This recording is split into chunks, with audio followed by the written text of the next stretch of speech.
Christmas on Sycamore Street by J.P. O'Brien. Things on Sycamore Street were, at present, rather festive. The school's annual nativity play was just one day away and was to be followed this year by what the Beacon was calling a show-stopping Christmas banquet, organised by local perfectionist Imelda Ellsworth in the school's canteen. Rumours had even been circulating that the television crew would be in attendance. This was because Miss Ellsworth had been corresponding with producers at her TV network in the hopes of getting the town featured on an upcoming human interest piece titled Heart of the Community. It was this vague promise of fame that had convinced Mr. Burgess, the school's headmaster, to host the dinner in the first place. A highly motivated Imelda had subsequently enlisted the help of a couple of residents, Adrian Ross and Tom Evans. Adrian, with his invaluable training at the culinary school, and Tom for his eccentric Christmas jumpers and unflappable seasonal spirit. And it was just as well Imelda had found such eager volunteers. The regular school canteen staff didn't feel that the proposed payment of nothing was quite sufficient.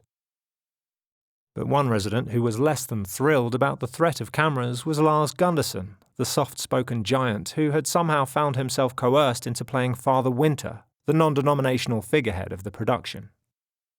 Deeply shy by nature, he rather wished his contribution to the festivities had stopped this year, as it did most years, at carpentry.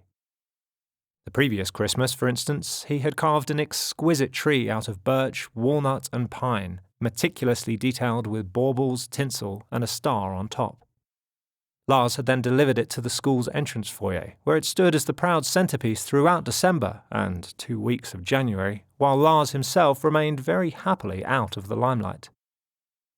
The problem was that the craftsmanship of the tree had been so high, it was still in absolutely perfect condition a year later. Mr. Burgess wouldn't hear of it being replaced. "I have something much better in mind for you anyway," the headmaster had commented to Lars.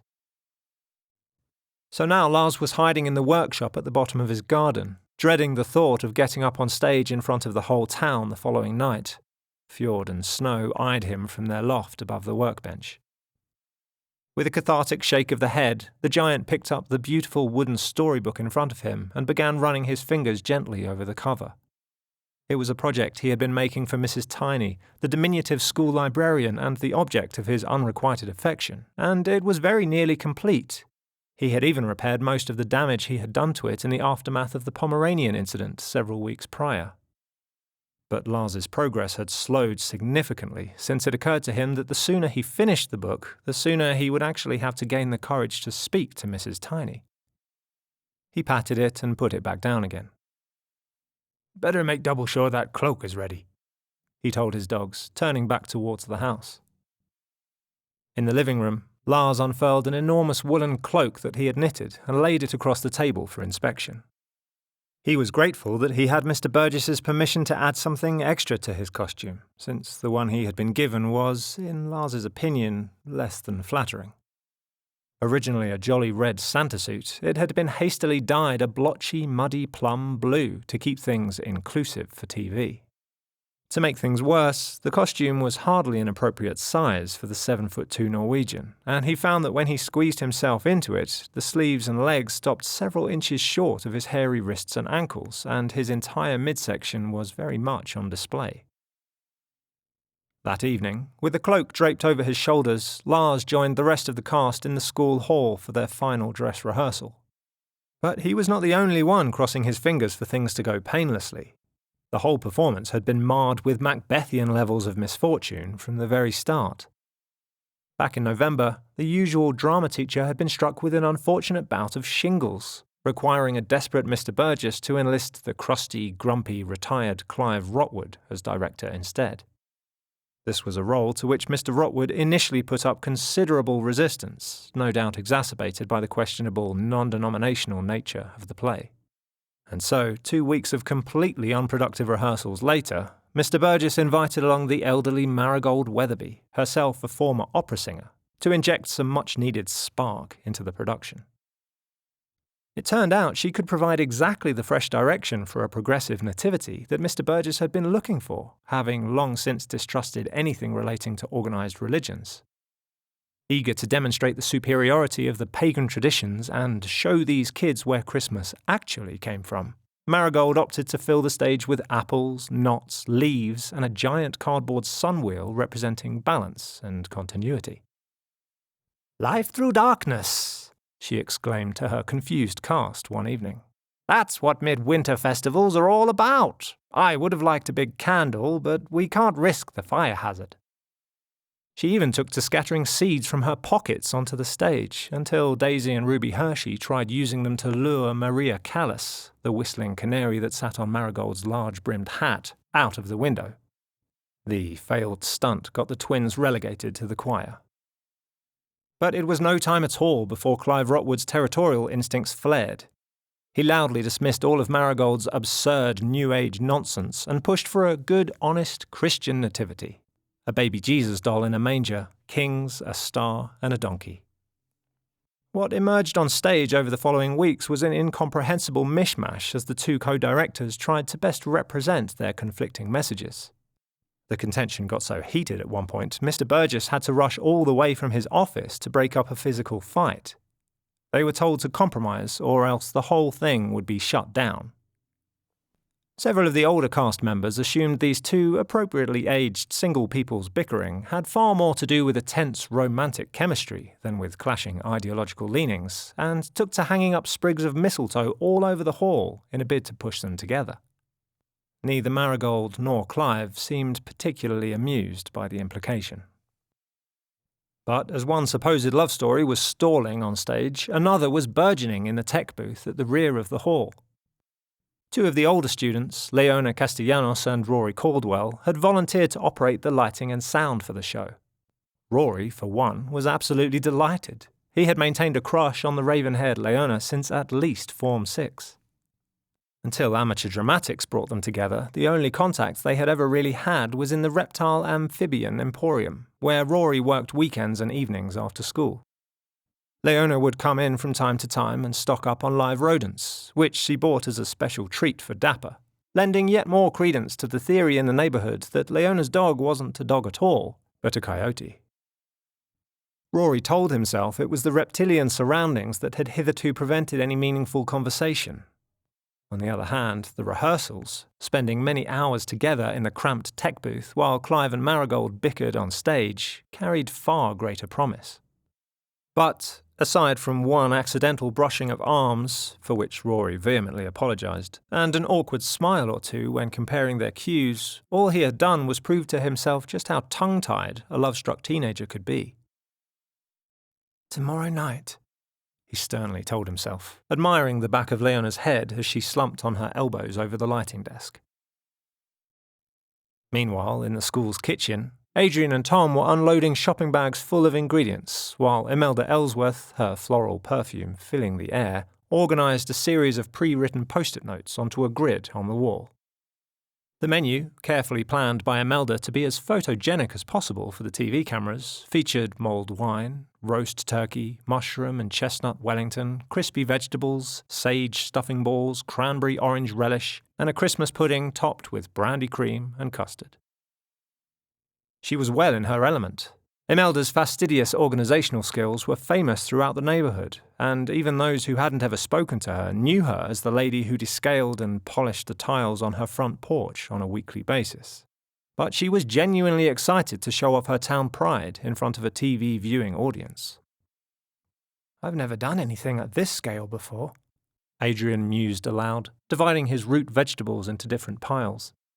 "How many places are confirmed now?" 247, Imelda answered as she swapped 2 post-it notes around. "Oh, and we'll also need to have 4 or 5 more ready, just in case the filming crew want a plate too." She scribbled this reminder down on another post-it and stuck it in place. "Wow," gasped Adrian, with a potato in each hand. "That's a lot." Tom looked over the top of his glasses at the glazed expression in Adrian's eyes. "Don't worry, we'll be golden," said the older man cheerily from across the kitchen. His vibrant red Christmas jumper with rows of gingerbread men and snowflakes popped against the grey steel shelving units around him. But as they continued to unpack and go over the cooking schedule for the following night, Tom could see Imelda's friendly veil slipping. After Adrian sheepishly asked the order of the dishes for the third time, Imelda slammed a notepad and pen onto the sideboard by his hands. Tom finally felt the need to break the tension. Whoa, shall I fetch the plates or a referee's whistle? I'll probably move these knives out of here too. Imelda straightened her skirt and apologized, but Adrian seemed afraid to check anything else for the rest of the evening. Getting ready for bed that night, Tom expressed concern to his heavily pregnant wife, Catherine, that Imelda's high standards and Adrian's culinary inexperience was a recipe for disaster. Catherine, the beloved primary school teacher who had taken to painting her huge belly like a giant bauble, listened as she scrubbed the body paint off her skin with baby wipes. Tom quickly lost his train of thought and went over to kiss her. The day of the big event, Imelda arrived at the school several hours ahead of time. She had still not been told when the television crew would arrive to film their segment, but was only allowing herself one glance at her phone every 20 minutes. Tom came in to find her nervously pacing around the kitchen. "There's nothing to worry about," he said with a reassuring touch on the arm. "We've got this meal well under control, you'll see." As darkness fell over the school building, Mr. Burgess and several volunteer parents got to work laying out the audience seating. Meanwhile, 24 children in a bizarre range of extraordinary costumes were scampering back and forth in the backstage area, while Clive, rifling through the pages of script on his clipboard, shouted some last-minute instructions. "And don't forget," the old man rasped, "once Mary is revealed to the audience, I want the choir's flourish on the very next beat. That is imperative. Hershey girls, stay away from those cables, they're not for touching. And druids, scatter your leaves alternately from left to right and then back again. We want it to look symmetrical." Lars, towering several feet above everyone in his ill-fitting, splotchy blue Santa suit and magnificent cloak, scratched his head, accidentally knocking down one of the sprigs of mistletoe the cast had hidden up there. He was kneeling down to retrieve it and put it back when a slightly wobbly marigold sidled up to him. "Ready, my love?" Yes, although I'm a little confused. Some of Mr. Rotwood's instructions aren't all that clear, and—" "You'll be wonderful, darling," the lady merrily interrupted, reaching up to squeeze his tree-trunk arm.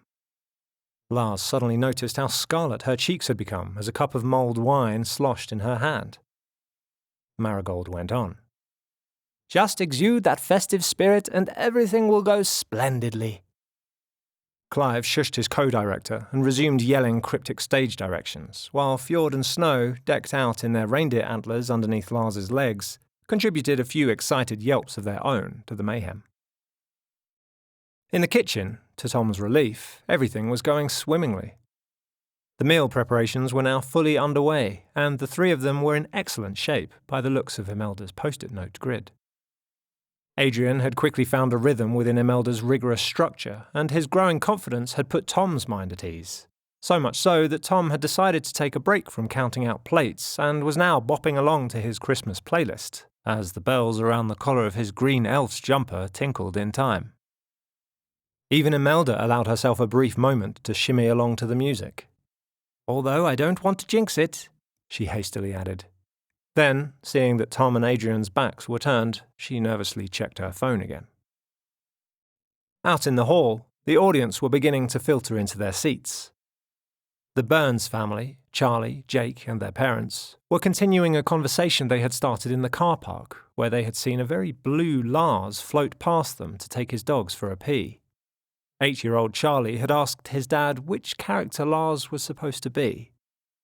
"I think that's Father Christmas, son," the father replied, scratching his beard. "Not sure why they made him blue, though. Maybe he's cold." "But why didn't they get the real Father Christmas?" Charlie's older brother Jake butted in as he took off his coat. "There's no such thing as the real Father Christmas, dummy." "Jake, knock it off!" his father sniped. Jake threw his innocent palms in the air. "But there's not!" Charlie, wide-eyed, enthusiastic and curious, had a history of trusting his 15-year-old brother too much. He was eager to absorb knowledge, but didn't yet have the critical thinking skills to determine which of Jake's explanations were genuine and which was an outright lie. For instance, Charlie believed that clocks spun the other way in the Southern Hemisphere, and that girls got their pyramids every month. Their father felt like he was constantly telling Jake to knock it off. Then again, he would have liked the magic of Father Christmas to remain unblemished in his youngest son's imagination for a little while longer. He took his seat, annoyed that he may have been outsmarted by his teenage son. "Just knock it off, all right." Charlie scrunched up his nose in confusion. A few rows behind them, Ben Radcliffe was settling down as well. For once, he was not wearing his perfectly serviceable brown suit, but had instead opted for a baggy woolen cardigan and a tissue paper crown from a Christmas cracker. Helena, Adrian Ross's girlfriend, was draping her coat over the back of her own chair next to his when she noticed the tops of plastic food bags sticking out from his deep pockets. "Hey, me too," she proclaimed, revealing the food bags in her own purse, loaded with the bland and hypoallergenic foods she was restricted to. Ben, proud of his genius, explained that the bags were, for now, empty. He planned to surreptitiously load his pockets with stuffing balls from the meal, then continue to enjoy them at his desk throughout the following week. Helena looked at him strangely for a moment, but decided to offer him first dibs on any stuffing balls that found their way onto her plate.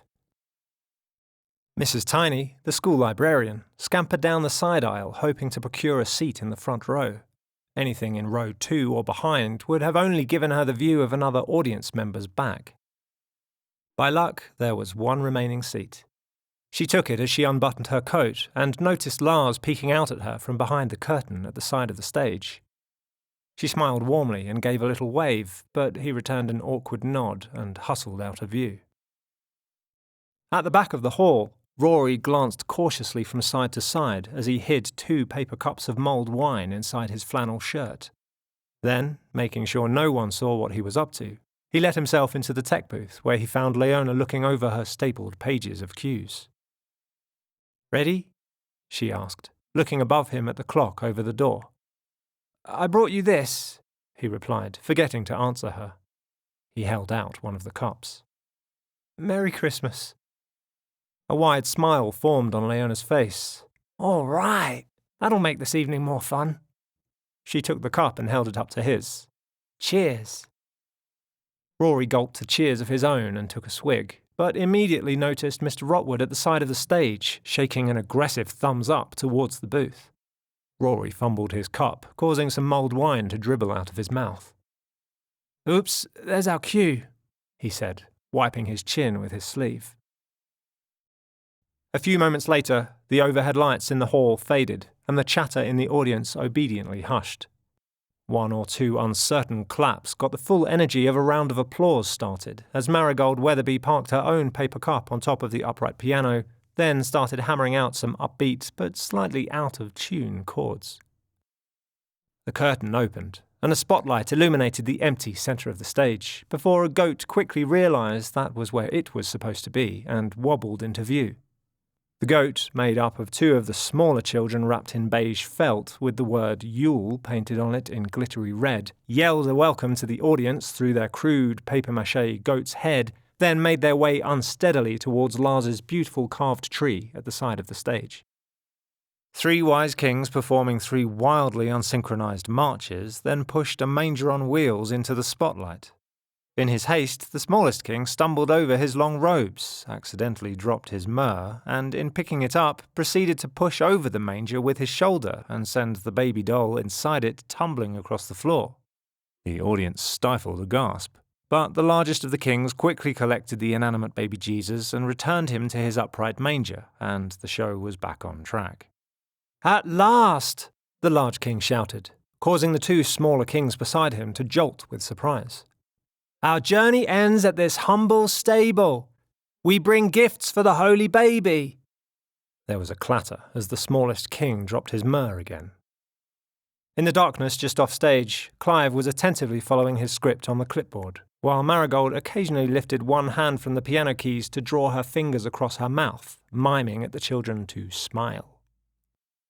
On the far side of the stage from the tree, A tall girl wearing a white lace curtain over her head topped with a snow-white cardboard crown stepped up onto a plinth, then loudly proclaimed herself to be the Solstice Queen. "When will these harsh winter nights end?" she yelled, dramatically raising her hands to an empty spot at the back of the stage. Nothing happened. The frustrated Solstice Queen tried again. "When will these—" she began, before a giant snowflake jutted down from the rafters on squeaky cables. The tallest king was knocked in the head by it. He let out a grunt of pain, then scuttled to the other side of it while rubbing his forehead. Next, a pair of bearded druids carrying wicker baskets glided on and began throwing sprigs of holly all over the floor, while a choir of a dozen solstice observers with cardboard masks of various woodland creatures flooded the back of the stage and began chanting a tuneless melody. One by one, the creatures collected a holly leaf to hold aloft until the barefooted badger child stepped on one and let out a squeal of pain. This caused the fox and the owl beside him to burst out laughing. Many of the faces in the dark audience were, by this point, frowning with utter bewilderment. "Dad," hissed Charlie to his father. "What's happening?" "I've no idea, son." Behind them, Ben Radcliffe let out a loud guffaw before elbowing Helena exuberantly and leaning into her ear. "Still better than Shakespeare."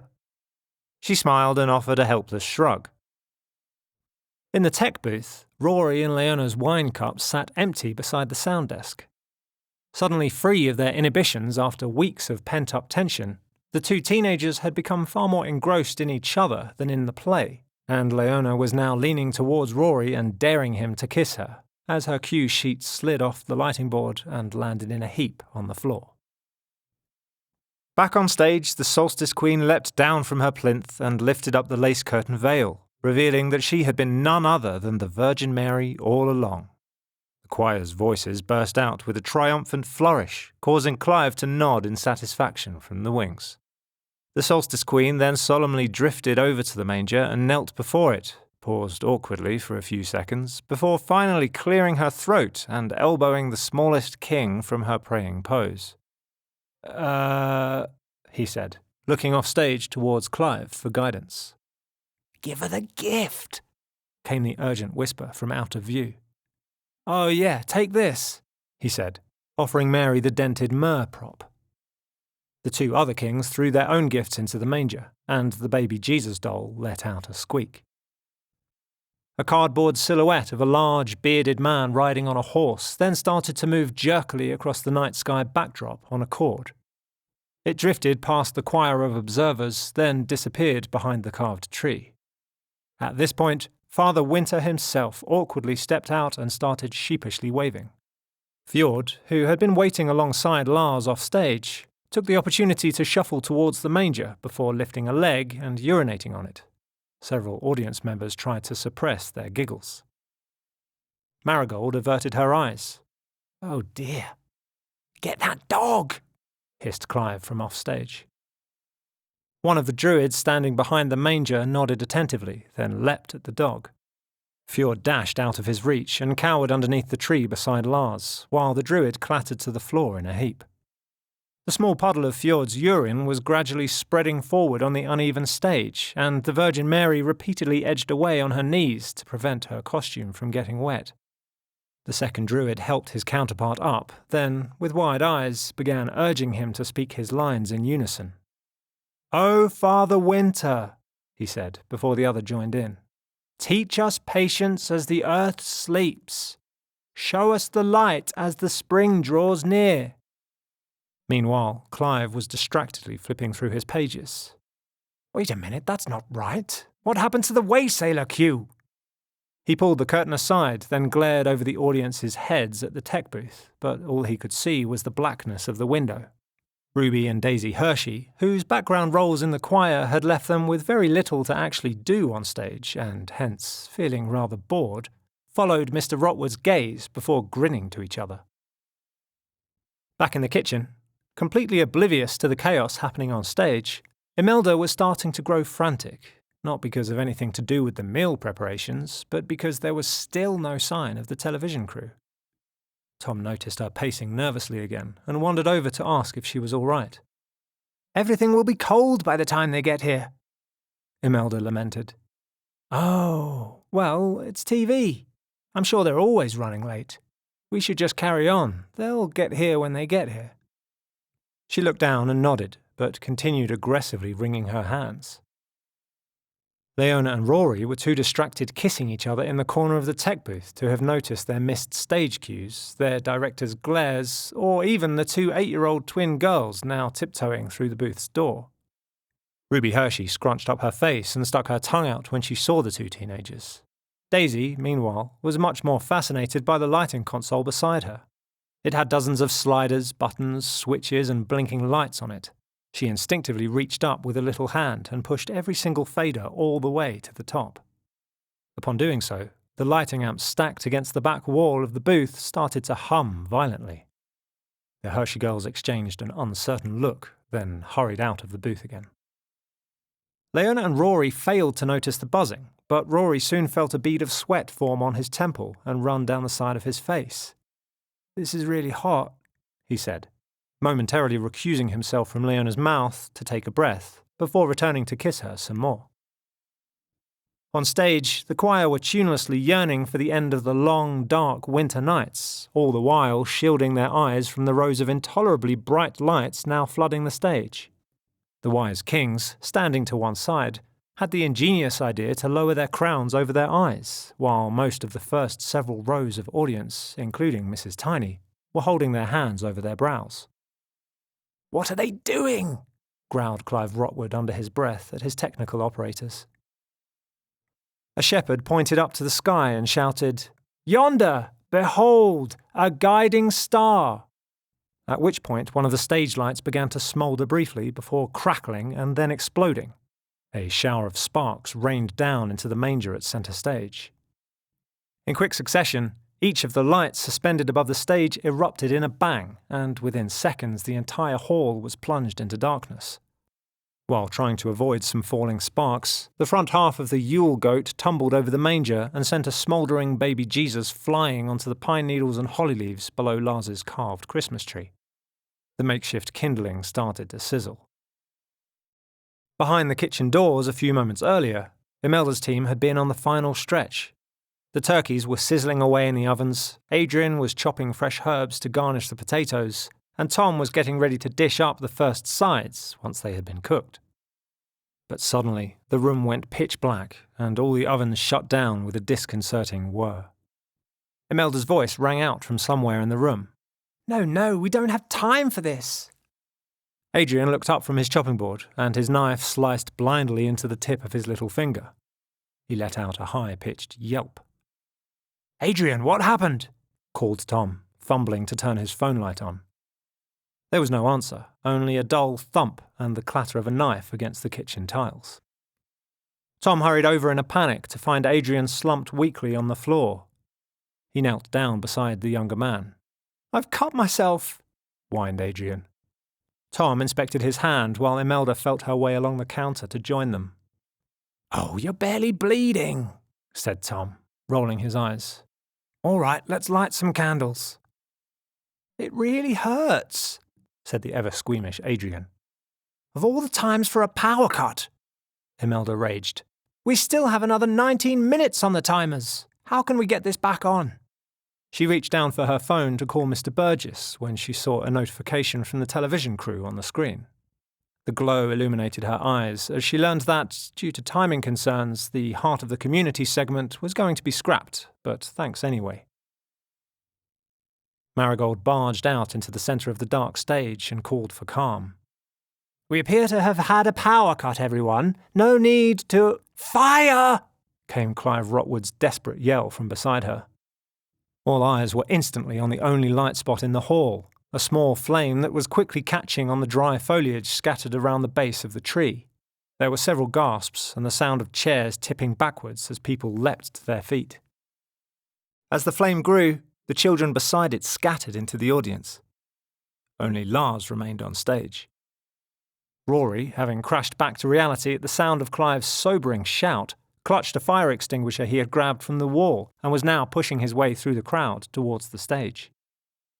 Lars recalled childhood camping trips in the Norwegian forests where his father had taught him what to do at a time like this. Without hesitating, he whipped the enormous cloak off his shoulders with a grunt and threw it over the flaming tree. The fire-resistant wool smothered the wood. It blackened and curled, and the air filled with the smell of burning hair. Rory, meanwhile, manoeuvred his way to the front of the stage and fired the extinguisher at the bottom of the cloak. A jet of foam sprayed out with a colossal whoosh and killed what remained of the flame, until there was darkness once more. Phones were retrieved from pockets and pointed in all directions, until a quivering, glittering, magical white light illuminated the hall. Gasps of relief gave way to nervous chatter.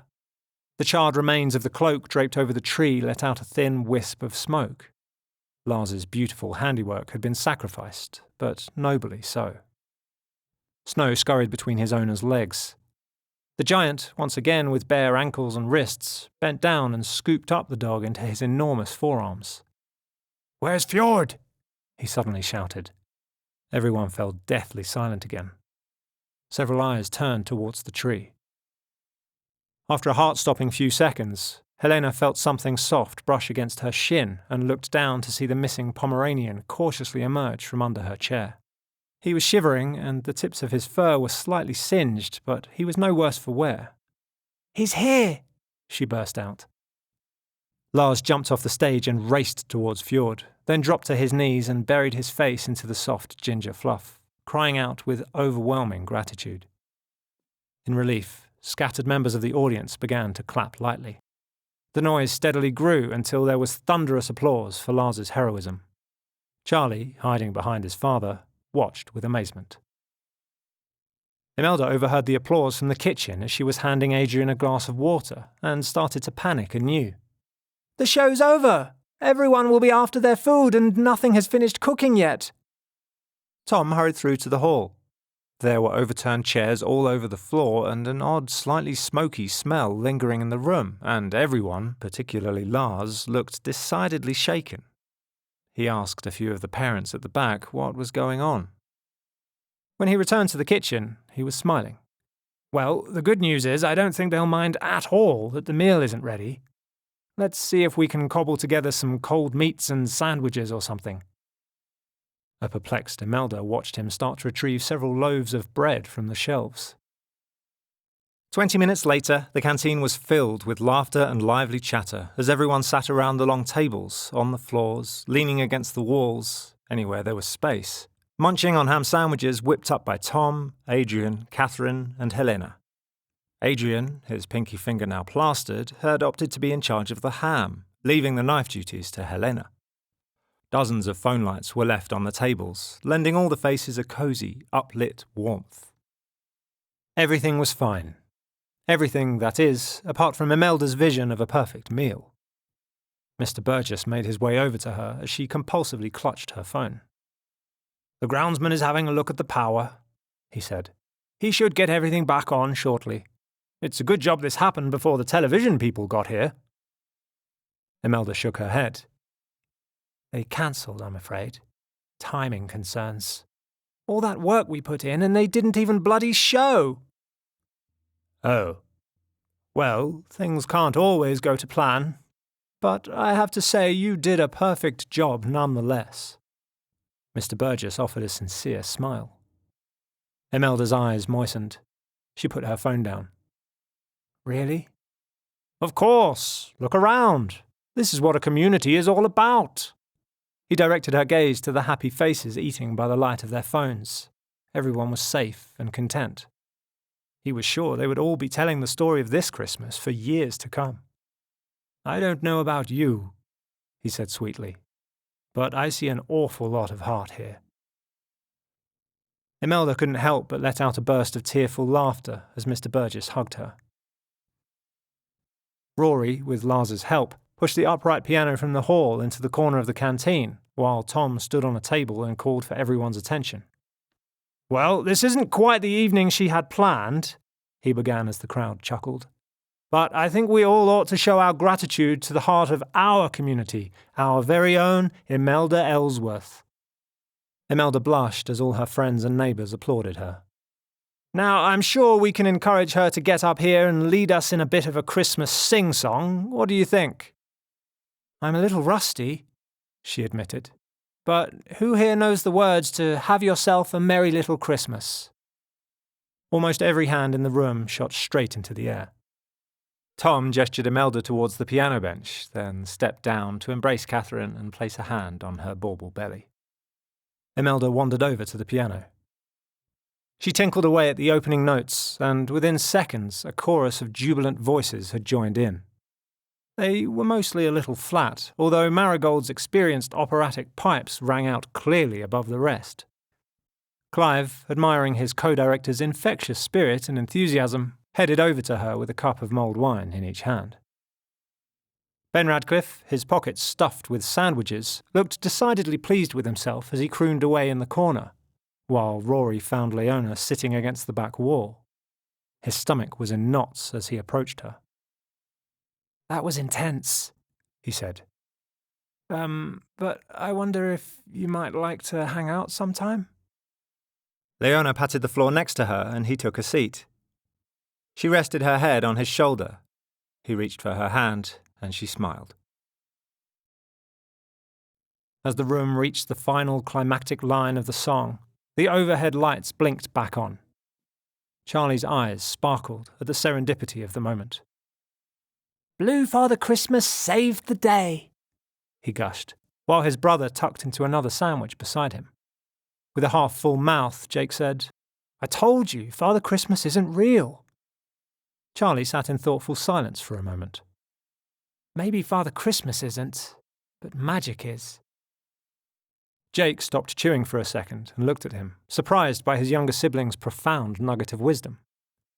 Their father, listening beside them, felt something catch in his throat and leaned over to tussle Charlie's hair. Lars, once again feeling self-conscious in his too small plum-blue suit, had retreated to the empty hall to have a look at the damage to the cloak and the carved tree. When the lights flickered back on, he realised that Mrs. Tiny had followed him. She was holding a plate with a sandwich on it. "Did you get something to eat?" "Oh, how kind," said the gentle giant, taking the sandwich. "How are Fjord and Snow doing?" "They'll be okay. A lot of excitement for one day, but I left them with Ruby and Daisy. Those four get on like a house on... well, they get on well, I mean." Mrs. Tiny laughed behind her hand as Lars awkwardly shuffled his feet. She noticed over his head hung one of the sprigs of mistletoe planted for Clive and Marigold. Lars raised an eyebrow as Mrs. Tiny pulled over a chair and stepped up onto it. Even with the additional height, she was barely at Lars's eye level. She kissed his cheek and whispered, "Thank you for saving us." He turned bright red. "And I'm ever so sorry about your tree. Maybe Mr. Burgess will ask you to carve another one for next year." Lars glanced at the blackened remains behind him on the stage. The extinguisher foam had fizzled into puddles, while the cloak's fibres had shrunk and hardened. Underneath it, the baubles and tinsel it had taken him several months to carve had been eroded in just a few moments of chaos. He looked down at the ridiculous blue costume and then smiled at Mrs. Tiny. "You know, that would suit me down to the ground."